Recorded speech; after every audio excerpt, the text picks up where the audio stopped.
Welcome to our channel. Today we how to log into Elastic Cloud, beginner guide step by step clearly. To begin, open your preferred web browser. In the address bar, type in the Elastic Cloud login URL. Press the enter key to navigate to the login page. You will see the login screen displayed. Locate the email address field. Enter the email address associated with your Elastic Cloud account. Next, move to the password field. Type in your password carefully. Once both fields are filled in, look for the login button. Click on the login button to proceed. If your credentials are correct, you'll be directed to the Elastic Cloud dashboard. In the case of an incorrect entry, you will see an error message. If you forgot your password, click on the Forgot Password link. Follow the prompts to reset your password. After successfully logging in, explore your dashboard.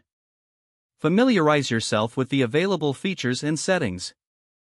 Now you're ready to start using Elastic Cloud. If the page does not load, refresh the browser or try again in a private or incognito window.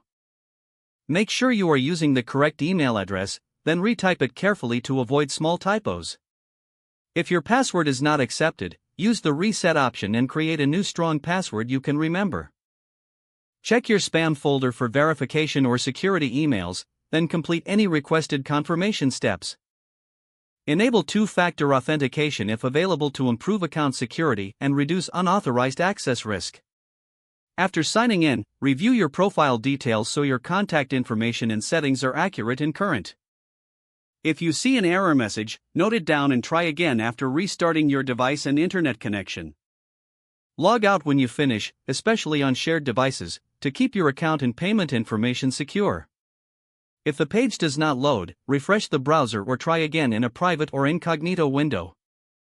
Make sure you are using the correct email address, then retype it carefully to avoid small typos. If your password is not accepted, use the reset option and create a new strong password you can remember. Don't forget to like this video and subscribe to our channel for more step-by-step tech guides.